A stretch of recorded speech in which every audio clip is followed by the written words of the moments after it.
गौड़ी कबीर जी दो पदे, ना मैं जोग ध्यान चित लाया,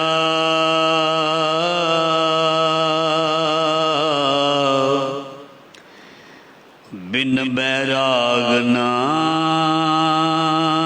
छूट समाया।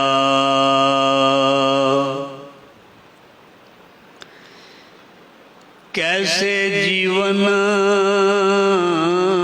होए हमारा,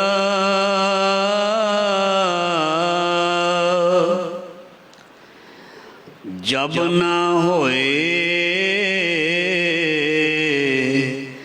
राम नाम अदारा।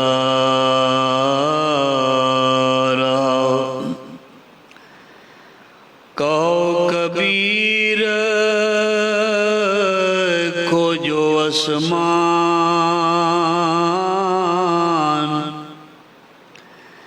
राम समान ना देखो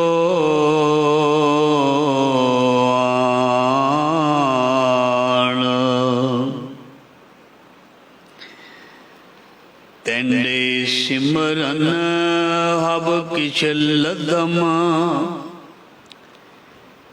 बिकम न डिठम कोई। जिस पत रखे सच्चा साहिब, नानक मेटना सके कोई।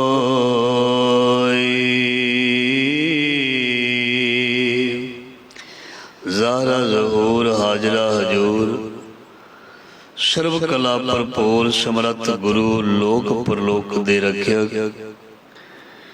ज्ञान दे सागर गुरुआं भगतां भट्टां सिखां दी बाणी, सतगुरां दी जोत धन धन श्री गुरु ग्रंथ साहिब जी महाराज। सतगुरु जी दी पावन पवित्र गोद हजूरी दे विच गुरु शब्द दे नाल जुड़ बैठी जुड़ रही साध संगत जी, धनता दे योग वडभागे हो। गुरु साहब ने मेहर की है, बहुत ही दया की है, अमृत वेला बख्शिया, उदम इशनान तंदुरुस्तियां दित्तियां महाराज जी ने। शुक्र है अपने दर्शन दीदार दे के महाराज जी निहाल कर रहे हैं। और बहुत ही कीमती वस्तु जिसनों नाम भोजन कहते ने, ਉਹ ਕੀਰਤਨ ਦੇ ਰੂਪ ਦੇ ਵਿੱਚ, ਨਿਤਨੇਮ ਦੇ ਰੂਪ ਦੇ ਵਿੱਚ, ਕਥਾ ਦੇ ਰੂਪ ਦੇ ਵਿੱਚ, ਸਿਵਤ ਸਲਾਹ ਦੇ ਰੂਪ ਦੇ ਵਿੱਚ ਸਾਨੂੰ ਬਖਸ਼ਿਸ਼ ਕਰਕੇ ਦੇ ਰਹੇ ਨੇ। ਸੋ ਜਦੋਂ ਵਸਤੂ ਮਿਲ ਰਹੀ ਹੋਵੇ ਉਸ ਸਮੇਂ ਉਹ ਵਸਤੂ ਲੈ ਲੈਣੀ ਚਾਹੀਦੀ ਹੈ, ਚਾਹੇ ਚੰਗੀ ਵਸਤੂ ਮਹਿੰਗੇ ਮੁੱਲ ਮਿਲਦੀ ਹੋਵੇ। क्योंकि समा हुंदा है हर चीज़ का। महाराज जी कहते जदों तक तेरे साह हैं, तेरे श्वास हैं, उदों तक तू नाम सेवा पुन दान भजन का सौदा जिहड़ा खरीद सकदा। इस समय जद तेरे पास श्वास ना होणगे, तंदुरुस्ती ना होएगी, बैठन दे योग ना इंसान होएगा, तुरन दे योग ना होएगा, फिर ये सारिया चीज़ां कीतियां नहीं जा सकती। भगत कबीर जी की बाणी की पंक्ति है, जे बंदा पुण्य कमाना चाहे तो तुरया जाए ना, बोलिया जाए ना, हाथ पैर कंबन लग जान, फिर कहे मैं धर्म कर्म करा, मैं पुण्य दान करा, फिर भगत जी कहते ये चीज उदों नहीं हो सकती। अज तेरे कोल हैल्थ है, अज तेरे कोल शरीर है, तंदुरुस्ती है, चल फिर बह सकदा, समझ भी सकदा, सोच भी सकदा, इस करके ये वेला है। इस वेले नूं महाराज जी ने बाणी विच लिखिया, धन सो वेला जित दर्शन करना हाउ बलिहारी सतगुर चरना। कोई भी वेला होवे, किसी भी वेले गुरु महाराज जी की संगत जां दर्शन कीते जान, वो वेला धन हुंदा है। उस घड़ी नूं कहंदे ने सफल मूरत सफला घड़ी, जित सच्चे नाल प्यार। दुख संताप न लगई जिस हर का नाम आधार। बाहां पकड़ गुर काढ़िया सोई उतरिया पार। सो जदों असीं गुरु दी शरण विच आउंदे हां, बाणी विच साफ साफ लिखिया गुरु महाराज बांह फड़दे ने। महाराज जी ने बाणी विच लिखिया, पातशाह ने भी अगन सागर बूढ़त संसारा, नानक बाहां पकड़ सतगुर निस्तारा। जिहड़ा पुकार करदा सत्संग जी, सतगुरु जी महाराज जी कहंदे ने ओदी बांह मैं फड़ांगा। जो गुरु नूं बांह फलाउणी चाहुंदा उस दी बांह महाराज जी फड़दे ने। भगत नामदेव जी दी भी एक पंक्ति पढ़दे हैं। भगत नामदेव जी फरमान करते ने, मोको तार ले रामा तार ले। मैं अजान जन तरबे ना जानो। तरबे ना मतलब मैनू तरना नहीं आउंदा। बाप बीठला बांह दे, बाप बीठला बांह दे। बांह दा मतलब की हुंदा? किरपा रूपी बांह, मेहर रूपी बांह, संगत रूपी बांह, सोच रूपी बांह ते नाम भजन बंदगी रूपी ये बांह। क्योंकि जिन्नी बाणी है सतगुरु दे अंग हन, सतगुरु दा प्रतख शरीर है, प्रगट गुरां की देह है। इस करके चरण भी सतगुरु दे बाणी है। बांह और बॉडी जड़ी है सारी ही बाणी।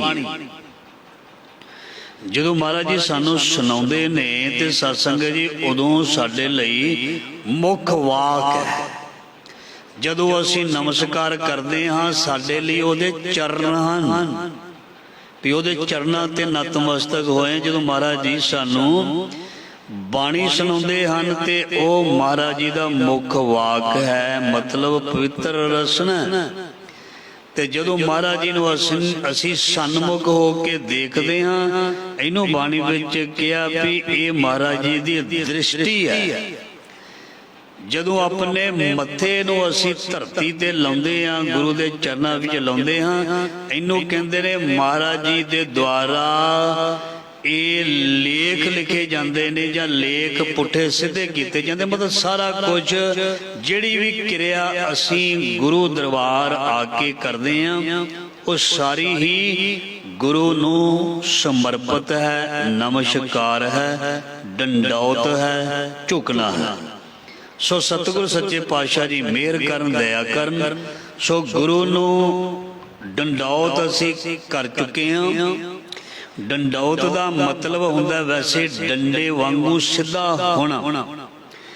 कई लोग डंडे वांगू हाथ भी पूरे सीधे ते लत्तां भी सीधियां, वो इस तरह भी करते हैं, पर साडे गुरमत दे विच इस तरह नहीं आख्या। इत्थे महाराज जी कहंदे शरीर नूं अकड़ाउणा नहीं, शरीर नूं सीधा नहीं करना।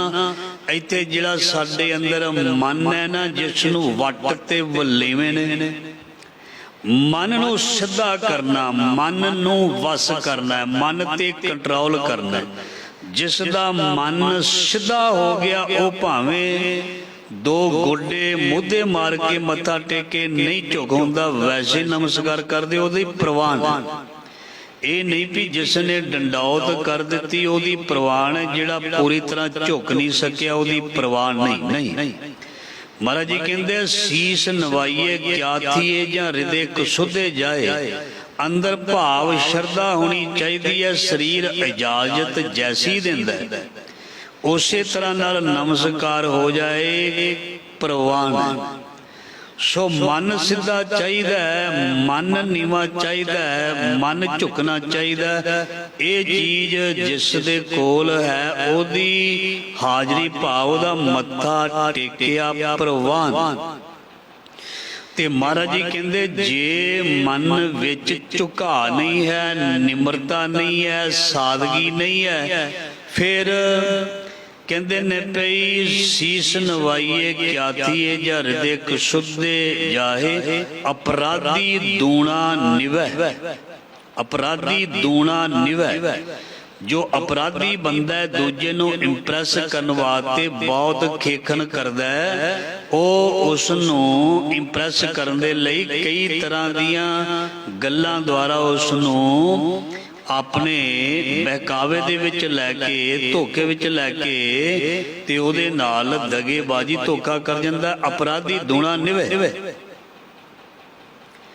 ਤੇ ਜਾਂ ਇੱਕ ਸ਼ਿਕਾਰ ਕਰਨ ਵਾਲੇ ਦੀ ਵੀ ਉਦਾਹਰਨ ਦਿੱਤੀ ਹੈ। ਜਿਹੜਾ ਸ਼ਿਕਾਰੀ ਸ਼ਿਕਾਰ ਕਰਦਾ, ਉਹ ਜਦੋਂ ਕਿਸੇ ਸ਼ਿਕਾਰ ਨੂੰ ਮਾਰਨ ਲੱਗਦਾ ਉਹ ਝੁਕਦਾ, ਨੀਵਾਂ ਹੁੰਦਾ, ਨੀਵਾਂ ਹੋ ਕੇ ਚੋਰੀ ਚੋਰੀ ਉਸ ਨੂੰ ਮਾਰ ਦਿੰਦਾ, ਚਾਹੇ ਤੀਰ ਨਾਲ, ਚਾਹੇ ਗੋਲੀ ਨਾਲ, ਚਾਹੇ ਤਲਵਾਰ ਨਾਲ। महाराज जी कहते अपराधी दूना निवे जो हंता मिर्गाहे, शीस नवाइए क्या थिए जा हृदय कसुदे जाए। जे हृदय शुद्ध नहीं है ते फिर महाराज जी कहते नमस्कार प्रवान नहीं। जे हृदय शुद्ध है ते नमस्कार जिवें मर्जी कर ली जावे प्रवान। ध्यान देना, ये जरूरी नहीं पे असी गुरु घर दे विच आके कई चीज़ां नूं नमस्कार करिए तां ही हाजरी लगदी है। हाजरी ते गुरु ने इतिहास विच इस तरह लिखिया उदों ही लग जाती जदों घरों भावना बनदी है। भावना बनदी है, शरीरक क्रिया गुरु नहीं देखदा भावें जरूरी है। गुरु अंदरों भावना देखदा भी इस नूं खिच है। जे किसी नूं सत्संग जी धक्के नाल उठा के किसी धार्मिक स्थान ते गुरु घर मंदिर भेज दिता जाए, ओहदा की फायदा? कोई अपनी मर्जी दे नाल गुरु दी बख्शिश दे नाल चाओ दे नाल उठे, चाओ दे नाल, बोझ दे नाल नहीं। क्योंकि पातशाह ने बाणी विच लिखिया बद्दा चट्टी जो भरे ना गुण ना उपकार। जिहड़ा बद्धा होया कोई सेवा करदा है, बद्धा होया कीर्तन कथा करदा है, बद्धा होया गुरु घर आउंदा है, जां दिखावे लई कोई भी है, कोई भी, महाराज जी कहंदे ओ किसे गुण विच नहीं, किसे उपकार विच नहीं, किसे ओ चीज अर्थ विच नहीं। मतलब चाओ दे नाल काम कीता होवे, चाहे ओ घर दा काम है ते चाहे गुरु दे कोल आउणा है, उन्हों ही प्रवान किया जांदा है। सो आओ लड़ीवार शब्द की विचार आरंभ करते हैं। श्री गुरु ग्रंथ साहब जी का अंग 329 और 330, इस दे उपर भगत कबीर जी का यह शब्द है। बहुत ही प्यारा विषय, बड़ा बड़ा ज्ञान मिलना है। गौड़ी कबीर जी दो पदे, दो पदियां का यह शब्द है। भगत जी कहते नाम है जोग ध्यान चित लाया। बड़ी वड्डी रमज है। जे सीधे अर्थ करने होण ते यही है भी मैं जोग ध्यान दे नाल रब नूं नहीं पाया। चलो अगली पंक्ति, पर हुण इहनूं खोजना ते पएगा ना। जोग की है, ध्यान की है, ये चीज़ां की हन? हो सकदा कई बार समझ लग जाए, हो सकदा ना लगे। पर जदों तक पढ़िया नहीं जाता, मैं खुद जदों तक इसनूं पढ़दा नहीं 2-3 प्रकार, उस तो बाद ही समझ लगती है। बाकी होर पंक्तियां नाल जुड़दियां, फिर होर क्लीयर हो जाता। जोगी कहे जोग भल मीठा, ये हुण होर पंक्ति आ गई। जोगी कहे जोग भल मीठा। जोगी लोग जिहड़े ने वो ध्यान लाउण दे लई जोग साधना करदे ने। वो जोग साधना दे नाल रब नाल जुड़दे ने। कई दसदे ने भी रीढ़ दी हड्डी सीधी करनी है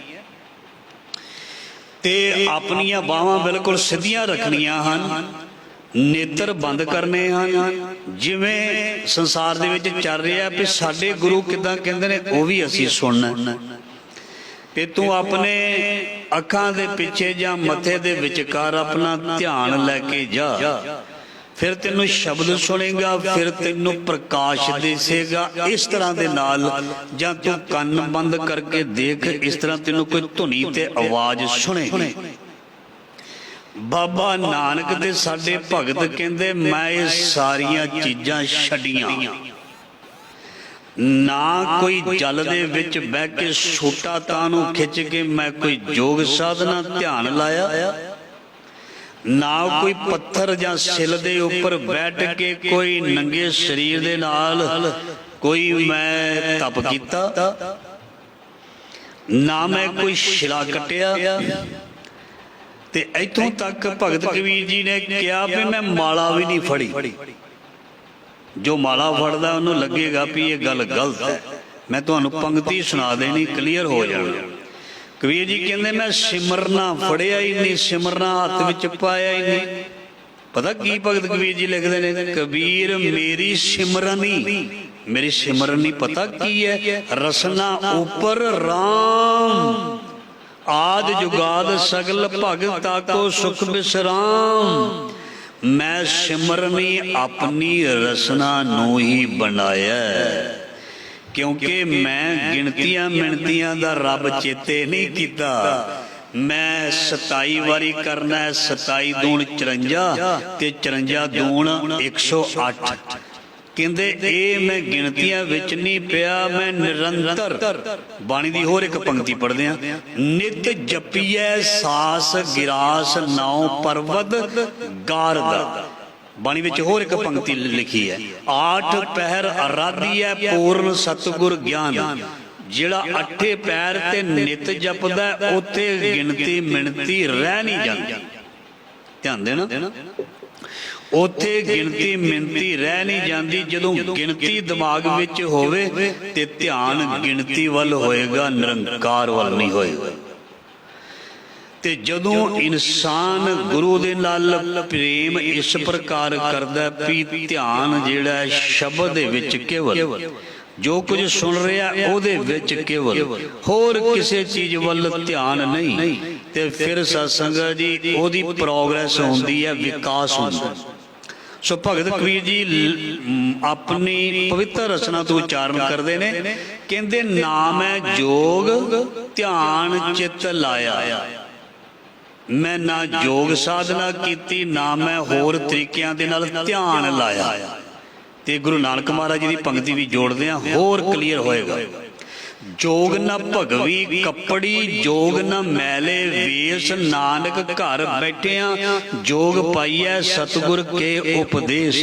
गुरु नानक महाराज जी कहते भी जिन्हों असल दे विच जोग कहा जाता है ना, जोगी अंदर जोगिया तो भोगी अंदर भोगिया, तेरा अंत ना पाया सुरग मछ प्याल जियो। कहते भगवियां दे नाल जोगी नहीं बनता, तिलक दे नाल जोगी नहीं बनता, सवा मलन दे नाल जोगी नहीं बनता। मैं ते मेरा सिख भी जोगी हाँ। किस प्रकार दा? जोग न भगवी कपड़ी, जोग न मैले वेश, नानक घर बैठिया जोग पाइया सतगुरु कै उपदेश। गुरु नानक महाराज जी कहते मेरा किरती सिख, जो मेरा किसान पुत हल चलाउंदा है ना खेतां दे विच, जदों एक मजदूर पुत्र मजदूरी करदा है, जदों एक अपना पसीना वगाउंदा है, ते सत्संग जी जदों कोई हार्ड वर्क करदा है, खेतां 'च काम करदा है, जदों वो मिट्टी नाल मिट्टी हुंदा है, ते फिर इह तों वड्डी होर वड्डी विभूति किहड़ी हो सकदी। गुरु नानक महाराज जी ने कहा मुंदा संतोख, मुंदरा मेरे सिख दे कन दे विच भी है, पर संतोख दियां ने। मुंदरा जोगियो तुसी भी पाइयां ने, तुहाडे जोग दा ते तुहाडी जोगीपन दे बारे मैं कंपैरिजन सिख दे नाल लगा करन। मुंदा संतोख शर्म पत झोली, ध्यान की करह विपोद। तुसी सवाल लाउंदे हो, मेरा सिख ध्यान लाउंदा शब्द दे विच, ओहदे कन विच मुंदरा हुंदियां किहड़ियां भी तुहाडे कन विच मुंदरा ने। चलो ये तुहानू मुबारक है, पर असीं दसदे हैं जे कन विच मुंदरा पाउण दा मतलब अपनी वडियाई ते दूजे दी बुराई, ये मेरा सिख नहीं सुनेगा, इहदी आस नहीं रखेगा भी मैनू कोई चंगा आखे तां भी बंदा अशांत हुंदा है। मैनू कोई चंगा आखे जे मैनू अग्गों वडियाई चंगियाई ना मिले मेरा मन अशांत होएगा। मेरा सिख गुरु नानक महाराज ने लिखा उस्तत निंदा दो त्यागै खोजे पद निर्वाण। मेरा जिहड़ा असली सिख होएगा ना वडियाई दी भुख जां भाल करेगा ते ना वो निंदिया अपने कन्ना सुनेगा। ये ने असली ते मुंदा। इस करके जोगियो जिहड़ा जोगी मेरा सिख होएगा जिहड़े उसने वस्त्र पाए होणगे ओ ऐसे वस्त्र होणगे जिनके चोले रतड़े प्यारे कंत तिना के पास। ये अंदरले रंग की गल कीती है ना। मेरा सिख कोई भी वस्त्र पाए रंग सभे नारायणे जेते मन भवन। चाहे कोई गोल पग दस्तार बनने, चाहे कोई तिखी बनने, चाहे कोई 4 मीटर की बनने, चाहे कोई 14 मीटर की बनने, गुरु नाल इहदे नाल मतलब नहीं। चाहे कोई रंगदार पावे, चाहे कोई चिट्टा पावे, चाहे कोई गेरुए रंग का पावे, चाहे कोई लाल रंग का पावे, रंग सभे नारायण है। इस करके गुरु महाराज जी ने क्या भी आपे रंगन रंगियो मन नू रंगना वस्त्रां दे नाल। सानू कोई भी किसी किस्म का भेद भाव नहीं है। बाबा नानक दे वस्त्र बड़े सिंपल ने। सिंपल जिहा साफा है, सिंपल जिहा कुर्ता है ते हल बाबे नानक दे मोढियां ते लोग उन्होंने निरंकार जी कहते हैं। ते जद छेवें पातशाह जी आउंदे ने उन्हां दा शाही ठाठ बाट है। उन्हां दी कलगी बड़ी महंगी है। रेशमी उन्हां दे वस्त्र ने, सोना उन्हां दा जोड़ा है। इसी तरह ही गुरु हर राय साहब, गुरु हरकृष्ण साहब 10वें पातशाह, 9वें पातशाह, 10वें पातशाह जी दी कलगी कितनी महंगी है। उन्हां दा जोड़ा दस्तार उन्हां दे सारे। ते जे असीं कहिए पई गुरु नानक महाराज जी ने ते चिट्टे सिंपल पाए, इन्हां ने इन्ने कीमती क्यों पाए? मैं पहला ही बेनती कीती अपनी मर्जी है। हाँ, तन ढक्या होना चाहिए ते तन ते पाई हुई चीज दा अहंकार नहीं होना चाहिए। दूसरे नू नीवा दिखाउण दे लई कोई दिखावा नहीं होना चाहिए। कोई जैसा मर्जी रंग पहने। सो विचार चल रहा जोग दा, जोगी दा। सो जोगियां दे बारे गुरु नानक महाराज जी ने भी कहा भी मेरा सिख जिहड़ा वो जोगियो ऐसा होएगा तुहाडे नालों किधरे चंगा तुसीं ते छड्ड के घर नूं पहाड़ां दे विच बहिंदे हो, तुसीं ते भगौड़े हो, डरदे हो गृहस्थ दे दुखां तो। मेरा जिहड़ा सिख है वो संघर्षशील है। मेरा सिख जिहड़ा है उहदे ते दुख भी डाढे पैंदे ने, विछोड़े भी होंदे ने, सुख भी मिलदे ने, पर फिर भी वो हाथ जोड़ के अपने गुरु वाल आउंदा ही रहिंदा है। इस तों वड्डा तप किहड़ा जी? तप दा मतलब हुंदा भी शरीर नूं तपाउणा, दुख देना शरीर नूं। कोई अग बाल दित्ती लागे, कोई ठंडे जल विच जां बर्फ दे उपर बह गया, शरीर नूं तपाउणा। ते जिहड़ा गृहस्थी है उन्होंने विचारे नूं गृहस्थ दे विच इन्नियां परेशानियां आउंदियां, इन्ने दुख आउंदे ने, वो फिर भी दुख विच सुख मनाई जदों इदां दी भावना रखदा। ते महाराज जी कहंदे गृहस्थी तों वड्डा तपस्वी किहड़ा होया? मेरा गृहस्थी जिहड़ा ऐसा तपस्वी है, वो गुरु दे भाणे विच रहिंदा ऐसा तपस्वी है। उन्हों मिल जाए वो मान नहीं करदा ते ओदे कोलों कोई चीज चली जावे ते रोस नहीं करदा। मेरा सिख है तपस्वी जोगी, वो तुहाडे नालों वड्डा जोगी है। सो इस करके गुरु नानक महाराज जी ने भगतां ने सानू तरीका किहड़ा दस्या? मैं बेनती करां, जोग दस्या जोगियां दे लई, सानू दस्या है गुरमत मार्ग, सहज दा मार्ग। सानू दस्या जोग, जोग साडे लई किहड़ा है? सहज मार्ग, गुरमत दा मार्ग। भी सहज मार्ग किहड़ा? बाणी विच लिखिया हसंदियां, खेलंदियां, पै नंदियां, ਖਾਵੰਦਿਆਂ, ਹੱਸੰਦਿਆਂ ਖੈਲੰਦਿਆਂ ਪਹਿਨੰਦਿਆਂ ਖਵੰਦਿਆਂ ਵਿੱਚੇ ਹੋਵੇ ਮੁਕਤ। ਮਹਾਰਾਜ ਜੀ ਕਹਿੰਦੇ ਆਪਣੇ ਪਰਿਵਾਰ ਵਿੱਚ ਹੱਸਣਾ ਖੇਲਣਾ, ਬਿਲਕੁਲ ਚੁੱਪ ਹੋ ਕੇ ਨਹੀਂ ਬਹਿ ਜਾਣਾ, ਮੂੰਹ ਤੇ ਪੱਟੀ ਨਹੀਂ ਬੰਨ੍ਹਣੀ।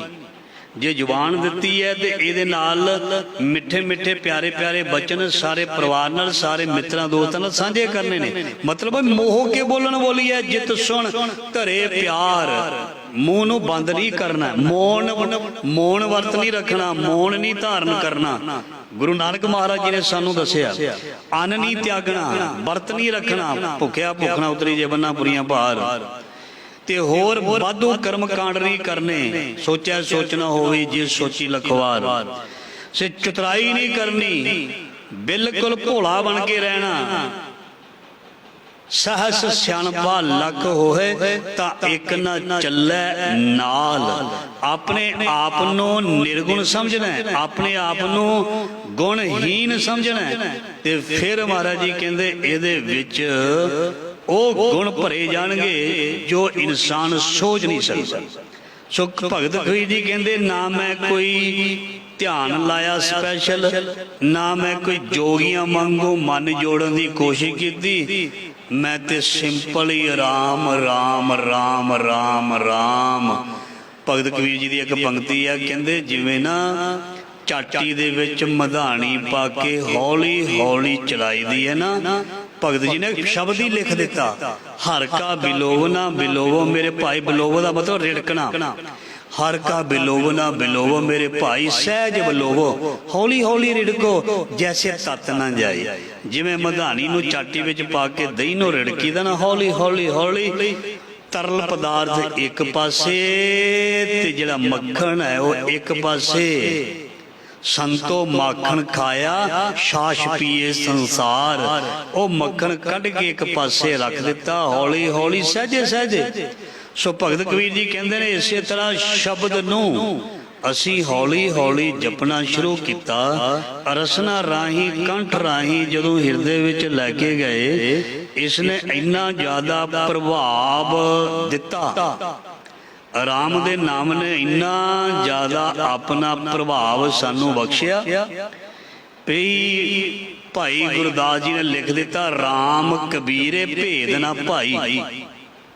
ਉਹ ਹੌਲੀ ਹੌਲੀ ਜਪਦਾ ਜਪਦਾ ਆਪਣੇ ਪਰਿਵਾਰ ਵਿੱਚ ਬੱਚਿਆਂ ਵਿੱਚ ਰਹਿੰਦਾ ਹੋਇਆ, ਬੁਣਦਾ ਤਣਦਾ ਜੁਲਾਹਾ ਉਹ ਰੱਬ ਰੂਪ ਹੋ ਗਿਆ, ਉਹ ਰੱਬ ਵਰਗਾ ਹੋ ਗਿਆ। ਔਰ ਉਸ ਦੇ ਚਰਨਾਂ ਦੇ ਵਿੱਚ ਰਾਜੇ ਮਹਾਰਾਜੇ ਸਿਕੰਦਰ ਲੋਧੀ ਵਰਗੇ ਆ ਕੇ ਨਮਸਕਾਰਾਂ ਕਰਨ ਲੱਗ ਪਏ। ਜਦੋਂ ਕਿਸੇ ਦੀ ਕੋਈ ਪੇਸ਼ ਨਾ ਚੱਲੇ, ਬਥੇਰੀ ਵਾਰ ਮਾਰਨ ਦਾ ਯਤਨ ਕੀਤਾ, ਪਰ ਭਗਤਾਂ ਦੀ ਲਾਜ ਤੇ ਪੈਜ ਰੱਖੀ। ਤੇ ਭਗਤ ਕਬੀਰ ਜੀ ਕਹਿੰਦੇ ਬਸ ਰਾਮ ਦੇ ਨਾਮ ਨਾਲ ਹੀ ਚਿੱਤ ਲਾਇਆ ਤੇ ਸਾਨੂੰ ਉਹ ਅਵਸਥਾ ਪ੍ਰਾਪਤ ਹੋ ਗਈ ਜਿਹੜੀ ਅਵਸਥਾ ਕਿਸੇ ਨੂੰ ਕੋਈ ਜੋਗ ਧਿਆਨ ਕੀਤਿਆਂ ਵੀ ਪ੍ਰਾਪਤ ਨਹੀਂ ਹੋਈ। ਫਿਰ ਭਗਤ ਜੀ ਕਹਿੰਦੇ ਮਾਇਆ ਤੋਂ ਛੁੱਟਣ ਦੇ ਯਤਨ ਕੀਤੇ ਜੋਗੀਆਂ ਨੇ। ਉਹ ਕਹਿੰਦੇ ਘਰ ਨੂੰ ਛੱਡੋ, ਵਿਆਹ ਸ਼ਾਦੀ ਨਾ ਕਰੋ, ਐਵੇਂ ਮੋਹ ਮਾਇਆ ਵਿੱਚ ਪਏ ਰਵਾਂਗੇ, ਜੰਗਲਾਂ ਵਿੱਚ ਚੱਲੋ, ਉੱਥੇ ਜਾ ਕੇ ਤਪੱਸਿਆ ਕਰੋ। ਤੇ ਭਗਤ ਕਬੀਰ ਜੀ ਕਹਿੰਦੇ ਜਿਹੜੀ ਮਾਇਆ ਹੈ ਨਾ ਇਹ ਛੁੱਟਦੀ ਨਹੀਂ, ਪਿੱਛਾ ਨਹੀਂ ਛੱਡਦੀ। ਜੋਗੀਆਂ ਨੂੰ ਵੀ ਸੰਬੋਧਨ ਕਰਕੇ ਕਿਹਾ, ਸਾਨੂੰ ਵੀ ਸੰਬੋਧਨ ਕਰਕੇ ਕਿਹਾ, ਕਹਿੰਦੇ ਬਿਨ ਬੈਰਾਗ ਨਾ ਛੁੱਟਸ ਮਾਇਆ। ਜਦੋਂ ਤੱਕ ਸੰਸਾਰ ਦੇ ਮੋਹ ਤੋਂ ਉਪਰਾਮਤਾ ਨਹੀਂ ਹੁੰਦੀ, ਜਦੋਂ ਤੱਕ ਸੰਸਾਰ ਦੇ ਮੋਹ ਨੂੰ ਛੱਡਿਆ ਨਹੀਂ ਜਾਂਦਾ, ਨਾ ਉਦੋਂ ਤੱਕ ਜੋਗੀ ਜੋਗੀ ਬਣਦਾ, ਨਾ ਉਦੋਂ ਤੱਕ ਗੁਰਮੁਖ ਗੁਰਮੁਖ ਬਣਦਾ। ਚਾਹੇ ਕੋਈ ਬਾਹਰ ਜਾਵੇ, ਚਾਹੇ ਕੋਈ ਘਰ ਵਿੱਚ ਰਹੇ, ਸਾਨੂੰ ਘਰ ਵਿੱਚ ਰਹਿਣ ਨੂੰ ਕਿਹਾ। ਬਿਨ ਬੈਰਾਗ ਨਾ ਛੂਟਸ ਮਾਇਆ। ਸੋ ਭਗਤ ਜੀ ਕਹਿੰਦੇ ਨੇ ਬੈਰਾਗ ਤੋਂ ਬਿਨਾ ਮਾਇਆ ਖਹਿੜਾ ਨਹੀਂ ਛੱਡ ਸਕਦੀ। ਭਗਤ ਫਰੀਦ ਜੀ ਨੇ ਵੀ ਬਾਣੀ ਵਿੱਚ ਲਿਖਿਆ, ਬਿਰਹਾ ਬਿਰਹਾ ਆਖੀਐ ਬਿਰਹਾ ਤੂੰ ਸੁਲਤਾਨ ਫਰੀਦਾ, ਜਿਤ ਤਨ ਬਿਰਹੋ ਨਾ ਉਪਜੇ ਸੋ ਤਨ ਜਾਨ ਮਸਾਨ। मतलब अंदरों बैराग पैदा होना चाहिए, अंदरों खिच पैदा होना चाहिए। जिद्दां धी दे प्रति बैराग, पुत दे प्रति बैराग, पति पत्नी दे प्रति बैराग, सारियां दे प्रति बैराग पैदा हुंदा ना, ते ओ बैराग रिश्ते नूं गूढ़ा करदा, ओ बैराग रिश्ते नूं गूढ़ा करदा है, नजदीक करदा है। माला मनकिया नाल नहीं जाप करदे, मनका जे किधरे अंदरों परोया होवे उन्होंने लोड़ नहीं किते भी घूमने दी, मन अंदरों जिन्हां दा धोया होवे, एक एक हंझू लख पापां दा नाश करदा। जे किधरे गुरु दी याद विच रोया होवे रब, उन्हां नूं मिलदा है खालसा जी जिहड़ा हौमे छड्ड के आपा वार के उसदा होया होवे। बाणी विच लिखिया, आप गवाइए तां सौ पाइए, और कैसी चतुराई सौ नदर कर देखे, सौ दिन लेखे कामन नौ निद पाई। अपने कंत प्यारी सा सुहागन, नानक सासब राई। सो बिन बैराग ना छुट समाया। माया जिहड़ी है, माया तो उपरामता बैरागी बन तो बिना नहीं हो सकती। बैराग एवें नहीं लगता, जदों तक कोई विछोड़े नूं महसूस ना करे बैराग नहीं आउंदा। जदों किसी नूं ये महसूस हुंदा भी फलाना मेरे तो विछड़ गया जां फलाने तो मैं विछड़िया होया, फिर बैराग पैदा हुंदा। जिसनूं विछोड़ा महसूस नहीं हुंदा उन्होंने बैराग नहीं आउंदा। भगत रविदास महाराज जी फरमान करते ने, बहुत जन्म बिछड़े थे माधोए, जन्म तुम्हारे लिखे। क्या रविदास आस लग जी वो चिर भैओ दर्शन देखे। कहते असी बहुत चिरां दे बड़े जन्मां तो माधो विछड़े होए हाँ, जदों विछड़े महसूस कर लिया तो अंदर बैराग आ गया। बेबे नानकी ने बैराग किया, भरावा किथे हो मेरे वीर, मैनू आके मिल जाओ। इतिहास में लिखिया गुरु नानक साहब मक्के ने मरदाने नूं कहंदे भी भैन याद करदी है ते सतगुरु फिर बड़ा औखा है। महाराज जी कहंदे नहीं भई याद जिहड़ा करदा है उन्होंने दर्शन देना साडा फर्ज है, भावें असीं किधरे भी होईए। हुण असीं इत्थे बैठे हाँ, हो सकदा घर भी बैठे होईए, हो सकता किसी फॉरन कंट्री में बैठे होइए। जे गुरु नानक नूं याद करिए तो गुरु नानक महाराज जी का ये फर्ज है भी उत्थे ही आके दर्शन देंदे ने। जे भैन ने बैराग किया तो इतिहास में लिखिया उत्थे ही दर्शन दिते। वो किस तरीके नाल दिते, वो दर्शन करन वाला जाने जां दर्शन देन वाला जाने। दर्शन एक प्रकार दे नहीं, शरीरां दे दर्शनां नूं भी केवल दर्शन नहीं कहंदे। शरीर दा दर्शन भी दर्शन है, शरीर मिट जांदा फिर भी दर्शन हुंदा। देखो जो साडे शरीर ने खत्म हो जाना है ना, असीं अगली यात्रा करनी, दर्शन तो सानू फिर भी होने ने। इस करके एक अलग विषय, वड्डा विषय। सो बिन बैराग ना छुट समाया। बैराग उन्होंने लगता है जिहड़ा विछोड़ा महसूस करे, जिन्होंने बैराग लगता है वो रोंदा। जां होर सौखी उदाहरण देना, मेले विच न्याणा गुआच गया, बच्चा गुआच गया। पहलां ते वो हसदा खेडदा सी माँ बाप दे नाल। जदों विछोड़ा लग्या भी मेरी माँ बिछड़ गई, मेरा बाप बिछड़ गया, वो माँ भी रोना शुरू कर दिता, मेरा पुत्र किधर गया। वो पुत्र या धी ने भी विछड़ी ने रोना शुरू कर दिता, मेरा माँ बाप किधर गया, मेले विच गुआच गए। ते जदों विछोड़ा महसूस किया ते अखां दे विच हंझू आए। जदों अखां दे विच हंझू आए तो किसी नूं तरस आया, उन्होंने मिला दिता। बस यही गल है, इत्थे भी यही गल है। जदों असी समझ लिया ना महाराज विछड़े होए हाँ, ते बाणी विच लिखिया नानक सतगुर तिना मिलाया जिन धुरे पिया संजोग। विछड़िया मेले प्रभु हर दरगे का बसीठ, जैसा सतगुर सुनीदा तैसो ही मैं डीठ। विछोड़ा जरूरी है गुरु नू मिलण दे लई। विछोड़े ने खिच पैदा कर देनी, विछोड़े ने अथरू पैदा कर देने ने, नीर पैदा कर देने ने। ते जिस दा नीर अखां दे विचों विछोड़े दे रूप विच डिगदा, ओहदे हीरे मोती है। ਤੇ ਗੁਰੂ ਆਪਣੇ ਸਿੱਖ ਦੇ ਨੇਤਰ ਵਿੱਚ ਨੀਰ ਦੇਖ ਨਹੀਂ ਸਕਦਾ। ਜਦੋਂ ਨਾਮਦੇਵ ਨੂੰ ਨਾ ਠੁੱਡੇ ਮਾਰੇ, ਇਹ ਨਹੀਂ ਅਸੀਂ ਕਹਿ ਸਕਦੇ ਵੀ ਉਹ ਰੋਂਦੇ ਆ। ਉਹ ਵਿਰਾਗ ਦੇ ਵਿੱਚ ਇੱਕ ਵਿਰਾਗ ਹੁੰਦਾ, ਇੱਕ ਵੈਸੇ ਰੋਣਾ ਹੁੰਦਾ। ਇੱਕ ਦੇ ਕੋਈ ਡਰ ਕੇ ਵੀ ਰੋਣਾ ਸ਼ੁਰੂ ਕਰ ਦਿੰਦਾ। ਵਿਰਾਗ ਦੇ ਰਾਹੀਂ ਅੱਖਾਂ ਦੇ ਵਿੱਚੋਂ ਨਿਕਲਿਆ ਨੀਰ ਡਰ ਰਾਹੀਂ ਜਾਂ ਹੋਰ ਤਰੀਕੇ ਦਾ ਨਾਲ ਮੋਹ ਦੇ ਰੂਪ ਦੇ ਵਿੱਚ ਨਿਕਲਿਆ ਨੀਰ ਵਿੱਚ ਫਰਕ ਹੈ। ਤੇ ਠੁੱਡੇ ਵਜੇ ਸੀ ਜਦ ਨਾਮਦੇਵ ਮਹਾਰਾਜ ਨੂੰ, ਤੇ ਫਿਰ ਉਹਨਾਂ ਦੇ ਅੰਦਰਲੇ ਭਾਵ ਨੂੰ ਚਾਹੇ ਨੀਰ ਰਾਹੀਂ, ਅੱਖਾਂ ਦੇ ਨੀਰ ਰਾਹੀਂ, ਵੇਦਨਾ ਰਾਹੀਂ, ਭਾਵਨਾ ਰਾਹੀਂ ਉਸ ਬੀਠਲ ਨੇ ਵੇਖਿਆ। ਤੇ ਫਿਰ ਭਗਵਾਨ ਨੇ ਦੇਰੀ ਥੋੜੋ ਲਾਈ ਸੀ। ਫਿਰ ਨਾਮਦੇਵ ਜੀ ਨੂੰ ਆ ਕੇ ਕਹਿੰਦੇ ਵੀ ਤੂੰ ਕਹੇ ਤਾਂ ਮੈਂ ਧਰਤ ਕੌਡੀ ਕਰੂੰ, ਧਰਤੀ ਪੁੱਠੀ ਕਰਦਾ। ਨਹੀਂ ਮਹਾਰਾਜ, ਆ ਜਿਹੜੇ ਅਹੰਕਾਰੀ ਨੇ ਇਹਨਾਂ ਨੂੰ ਬਸ ਆਪ ਜੀ ਸਿੱਖਿਆ ਦੇ ਦਿਓ। ਅਹੰਕਾਰੀਆਂ ਨਿੰਦਕਾਂ ਪਿੱਠ ਦੇ ਨਾਮ ਦਿਓ। ਮੁੱਖ ਲਾਇਆ ਉਹਨਾਂ ਅਹੰਕਾਰੀਆਂ ਦਾ, ਅਹੰਕਾਰ ਚੂਰ ਕਰ ਦਿੱਤਾ। ਉਹ ਜਿਹੜੇ ਉਸ ਠਾਕੁਰ ਦੁਆਰੇ ਵਿੱਚ ਬੈਠੇ ਸੀ ਪੁਜਾਰੀ, ਉਹ ਫਿਰ ਇੱਕ ਦਿਨ ਚਰਨ ਧੋ ਧੋ ਕੇ ਪੀਣ ਨਾਮਦੇਵ ਭਗਤ ਜੀ ਦੇ। ਇਹ ਕਦੋਂ ਕਿਰਪਾ ਹੋਈ? ਜਦੋਂ ਵਿਛੋੜਾ ਮਹਿਸੂਸ ਕੀਤਾ ਤੇ ਅੰਦਰ ਵਿਰਾਗ ਆ ਗਿਆ। ਤੇ ਜਦੋਂ ਵਿਰਾਗ ਆ ਗਿਆ, ਵਿਰਾਗ ਦਾ ਮਤਲਬ ਰੱਬ ਆ ਗਿਆ, ਪ੍ਰਮਾਤਮਾ ਆ ਗਿਆ। ਸੋ ਇਸ ਕਰਕੇ ਵਿਰਾਗ ਦਾ ਹੋਣਾ ਬਹੁਤ ਜ਼ਰੂਰੀ ਹੈ ਰੱਬ ਤੱਕ ਪਹੁੰਚਣ ਦੇ ਲਈ। ਸੇ ਅਗਲੀ ਪੰਕਤੀ, ਕੈਸੇ ਜੀਵਨ ਹੋਏ ਹਮਾਰਾ। ਪ੍ਰਭੂ ਦੇ ਆਸਰੇ ਤੋਂ ਬਿਨਾਂ, ਨਾਮ ਤੋਂ ਬਿਨਾਂ ਸਾਡਾ ਜੀਵਨ ਕੀ ਹੈ? ਜਬ ਨਾ ਹੋਏ ਰਾਮ ਨਾਮ ਆਧਾਰਾ। ਜਦੋਂ ਤੱਕ ਸਾਨੂੰ ਪ੍ਰਮਾਤਮਾ ਦੇ ਨਾਮ ਦਾ ਆਸਰਾ ਨਹੀਂ, ਜਦੋਂ ਤੱਕ ਅਸੀਂ ਪ੍ਰਭੂ ਦੇ ਨਾਮ ਨੂੰ ਆਪਣੇ ਪ੍ਰਾਣਾਂ ਦਾ ਆਧਾਰ, ਚਿੱਤ ਚਰਨ ਕਮਲ ਕਾ ਆਸਰਾ ਨਹੀਂ ਬਣਾਇਆ, ਤੇ ਭਗਤ ਕਬੀਰ ਜੀ ਕਹਿੰਦੇ ਸਾਡਾ ਜੀਵਨ ਕਾਹਦਾ ਭਾਈ? ਜੀਵਨ ਰਾਮ ਨਾਮ ਆਧਾਰਾ।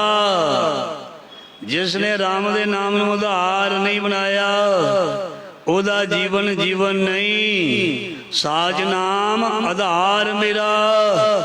ਇਹ ਨਾਮ ਨੂੰ ਹੀ ਆਧਾਰ ਬਣਾਉਣਾ ਸੀ, ਨਾਮ ਨੂੰ ਹੀ ਜੀਵਨ ਬਣਾਉਣਾ ਸੀ। ਆਖਰੀ ਪੰਕਤੀ, ਕਹੋ ਕਬੀਰ ਖੋਜੋ ਅਸਮਾਨ।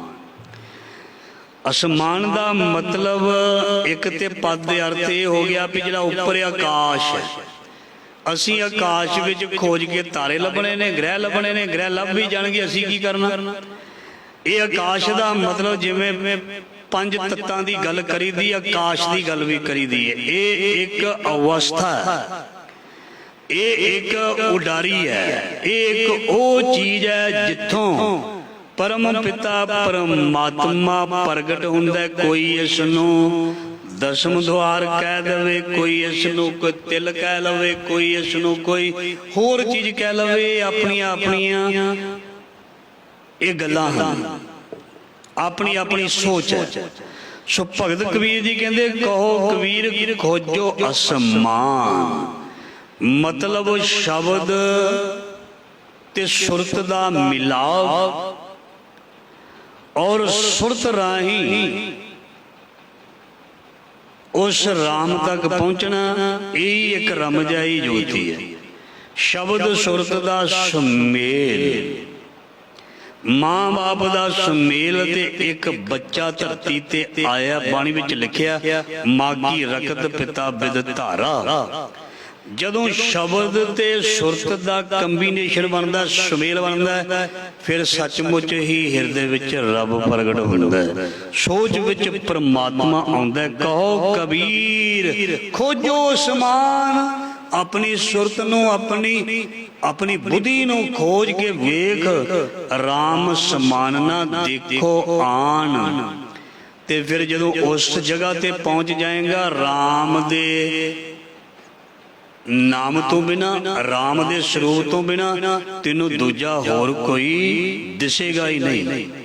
राम समान ना देखो आन, सो ओही लभेगा ओही दिसेगा ते ओही महसूस होवेगा। सो इसी अज दे लड़ीवार शब्द की विचार भगत कबीर जी का शब्द जो उन्होंने बाणी चल रही है, बहुत प्यार वाला बड़ा सोहना प्यारा शब्द, जिहदे भाव अर्थ जिन्नी क बुद्धि महाराज जी ने बख्शी है ਉਹਦੇ मुताबिक साझे कीते ने। कल दी जिहड़ी पंक्ति है बहुत प्यारी है, शब्द बड़ा प्यारा। जै सिर रच रच बंद पाग, जिहड़े अपने आप नूं सोहना बनाउंदे ने, सवारदे ने, सोहणियां पग्गां बनदे ने, मड़ासा मारदे ने, जां किसी भी तरीके नाल अपने आप नूं सजाउंदे ने, ਉਹਦੇ बारे है कल नूं विचार।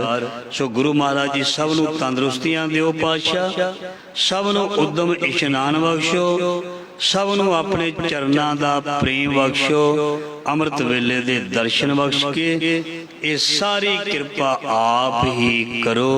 भुल्लां चुकां दी खिमा जी फतेह बुलाओ। वाहिगुरू जी का खालसा वाहिगुरू जी की फतेह।